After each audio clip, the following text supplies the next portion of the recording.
ओम शांति। माँ के गर्भ में बच्चा भगवान से क्या-क्या बोलता है, क्या-क्या बातें करता है और माँ के गर्भ में उसके साथ क्या होता है। तो देखिए, जब किसी आत्मा का जन्म होता है, जब कोई आत्मा पहले एक शरीर छोड़ती है और फिर वो दूसरे शरीर को धारण करती है।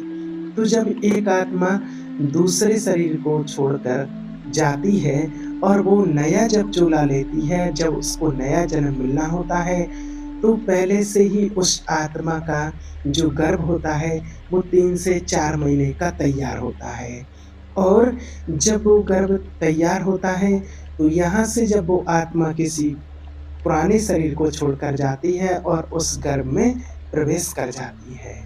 जब उस गर्भ में प्रवेश कर जाती है, तो 5वें महीने में चेतना जागृत हो जाती है। जब उसके अंदर चेतना जागृत होती है, तब उसको दुःख की पीड़ा का एहसास होना शुरू हो जाता है। वहाँ का तापमान, जलन जो होती है, कीड़ा जो छोटे-छोटे कीड़ों का काटना और फिर छठे मास में झिल्ली से लपटा हुआ माँ की दाहिनी कोख में कीड़े की तरह तड़पता है। उस समय माता को कड़वे और खट्टे पानी की लालसा होती है, जिससे उसके अंगों में जाकर के और बच्चे को भयंकर पीड़ा होती है, जलन होती है। ये है भोग वहाँ का, ये पीड़ा होती है। वो कीड़े की तरह तड़पता है, मलमूत्र के गड्ढे में बीच में झिल्ली में लपटा हुआ।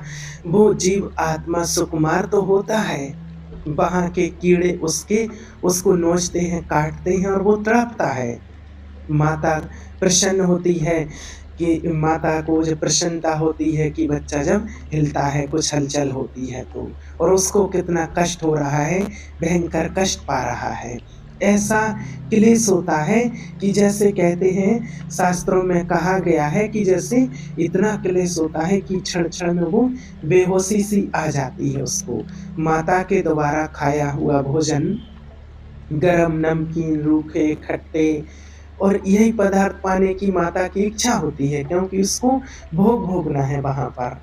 और उसके कोमल शरीर में भयानक पीड़ा होती है जब माँ ऐसे पदार्थ खाती है। और गर्भाशय की झिल्ली में लिपटा हुआ आंतों और मूलमूत्र से घिरा हुआ एक कुंडला आकार, जैसे कहते हैं कि 9 का अंक होता है, ऐसे गर्भ में बच्चा होता है।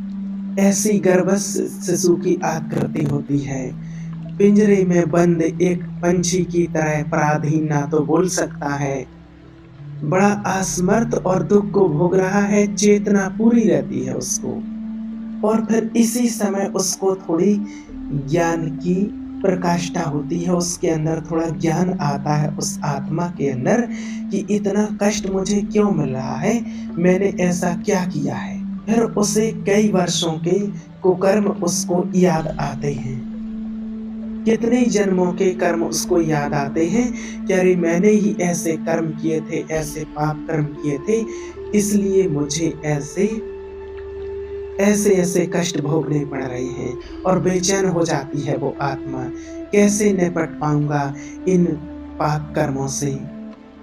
और उस टाइम पर वो आत्मा वो जो शरीर में जाती है, वो हिल भी नहीं सकता है, कष्ट भोगती रहती है, कीड़े काटते रहते हैं। और जैसे ही 7वाँ महीना आरंभ होता है, तो उसमें फिर ज्ञान की और प्रकाष्ठा होती है। ज्ञान जैसे कि उस आत्मा के अंदर थोड़ा-थोड़ा जागृत होने लगता है।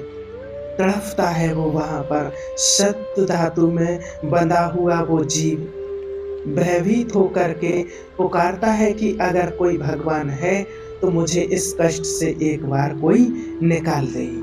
वो विनय करता है परमात्मा को, पुकारती है वो आत्मा, मुझे यहाँ से बाहर निकाल दे इस कष्ट से, और मैं यहाँ से जाकर के केवल भगवान के मार्ग पर चलूँगा, भजन करूँगा।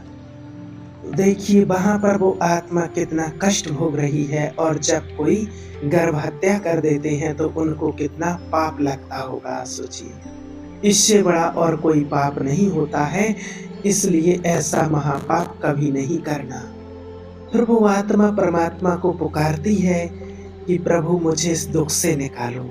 और जब उसके अंदर ज्ञान का प्रकाश होता है, प्रभु आत्मा कहती है कि प्रभु जो भी मैं कष्ट भोग रही हूँ, ये मेरे ही कर्मों का फल है, इसमें आपका कोई दोष नहीं है। और यहाँ देखिए, जब हम कोई कष्ट भोगते हैं तो भगवान को क्या कहते हैं कि तुम्हारा क्या बिगड़ा है, मुझे ऐसा कष्ट क्यों दे रहे हो। तो यहाँ खुद ही चेक करिए कि हम क्या कर रहे हैं। करो पाप आचरण और पुण्य की आशा रखते हैं, और वो आत्मा कहती है कि प्रभु मुझे एक बार माफ कर दो, मैंने ऐसे ही कर्म किए थे उस जन्म में, लेकिन अब ऐसे कर्म नहीं करूंगी जो इतना कष्ट भोगना पड़े। प्रभु मुझे एक बार इस गर्भ से निकाल दो, और मैं यहाँ से जाकर के मैं आपका निरंतर याद करूंगा, भजन करूंगा।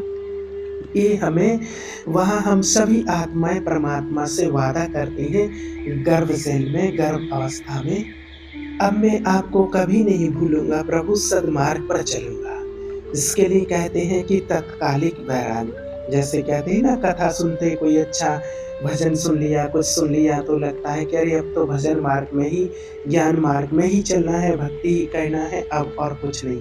तो तत्काल वैराग्य जिसे कहा जाता है, ऐसे ही उस शिशु को आता है, लेकिन ये स्थायी नहीं है, इसको स्थायी बनाओ। दीन बंधु यहाँ से कब मैं निकलूंगा, स्वामी आप बड़े दयालु हो, आप जैसे उदार प्रभु ने मुझ गर्भस्थ शिशु को एक ज्ञान दिया, हे दीन बंधु आप अपनी कृपा से प्रसन्न हो जाइए। ऐसे ऐसे संकल्प वो आत्मा परमात्मा से करती है कि हे परमात्मा मुझे इस कष्ट से, इस दुख से बाहर निकाल दीजिए, मैं यहाँ से जाकर कभी भी मैं पाप कर्म नहीं करूँगा। और फिर वो आत्मा, वो जीवात्मा, वो बच्चा, वो गर्भ से बाहर आता है, और जब गर्भ से बाहर आता है माँ के, तो उसको बहुत कष्ट होता है, बहुत ज़्यादा कष्ट। वो अत्यंत कष्ट से वो बहुत व्याकुल हो जाती है, वो आत्मा बहुत व्याकुल होता है, अति कष्ट होता है, जिसके लिए कहा जाता है कि असहनीय कष्ट होता है उस बालक को। और उसी के कारण जो वो गर्भ में ज्ञान मिलता है, उस ज्ञान को वो आत्मा पर बाहर निकलते ही और उसको भूल जाती है। उस समय उसकी थोड़ी श्वास की गति जैसे कि रुक जाती है, और उससे उसका पूरा ज्ञान एकदम नष्ट हो जाता है। जो उस आत्मा को ज्ञान मिलता है, वो ज्ञान वो भूल जाता है। और फिर देखिए क्या होता है कि वो बच्चा जैसे ही गर्भ से बाहर आता है और रोने लगता है, और वो कहता है कहाँ कहाँ कहाँ, ये रोने लगता है। और जो परिवार होता है, वो सारा परिवार खुशियाँ मनाता है कि चलो बच्चे ने जन्म लिया, उसके यहाँ बच्चे ने जन्म लिया। और जैसे ही वो बच्चा गर्भ से बाहर आके रोता है, सारा परिवार खुश होता है। तो फिर वो आत्मा एक बार और संकल्प करती है परमात्मा से कि हे प्रभु, मैंने आते ही साथ अभी तो कुछ किया भी नहीं है, और मुझे आकर के यहाँ इतना कष्ट क्यों भोगना पड़ा, मुझे यहाँ आकर के क्यों रोना पड़ा। तो वो प्रभु परमात्मा उस बालक से, उस बच्चे से, उस शिशु आत्मा से कहते हैं कि जब तू गया है, जब इस जग में तू गया है, तो तू रोया और जग हंसा है। अब तू इस जग में पहुंच गया है, तो प्यारे करनी ऐसी करके जा कि जिस दिन तू इस जग से जाएगा तो तू हंसेगा और सारा जग रोएगा।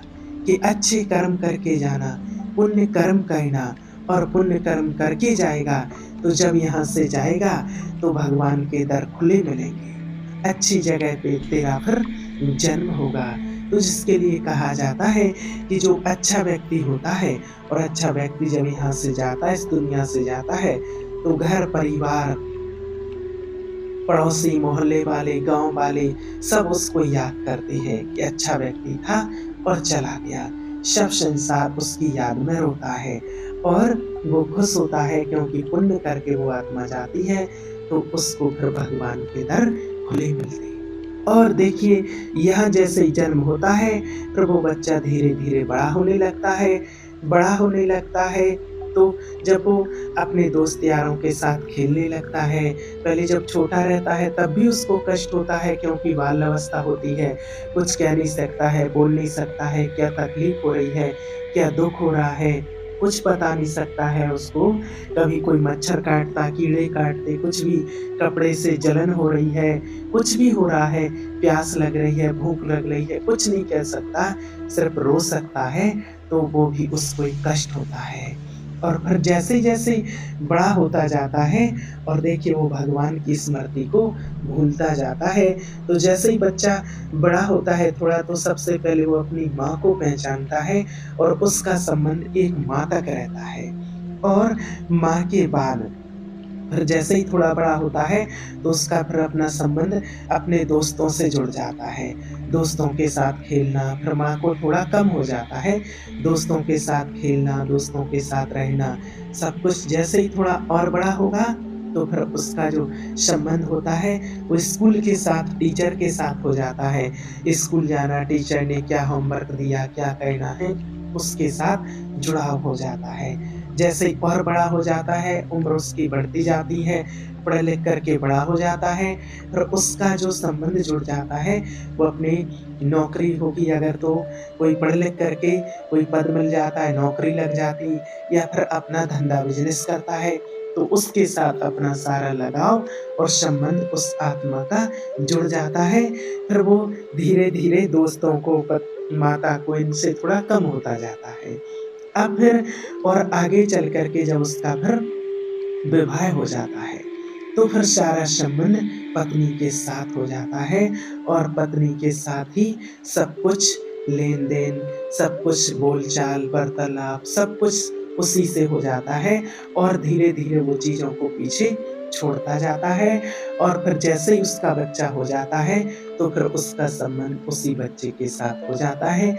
ये चक्र घूमता रहता है। और फिर लास्ट में जाकर के जब वो इन क्रियाओं से फ्री होता है और जब वृद्ध अवस्था आती है, फिर उसको परमात्मा की याद आती है।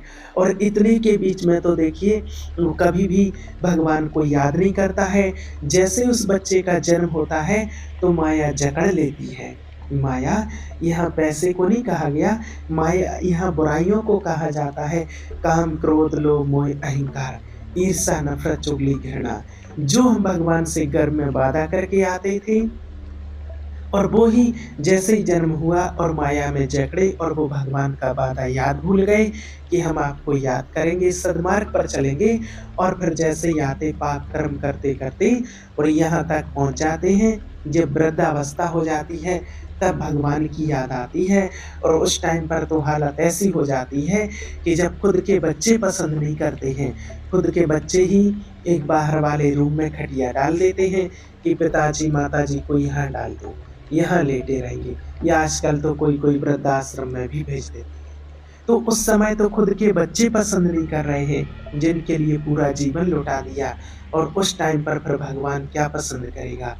उस टाइम पर भगवान का भजन कैसे कर पाएँगे?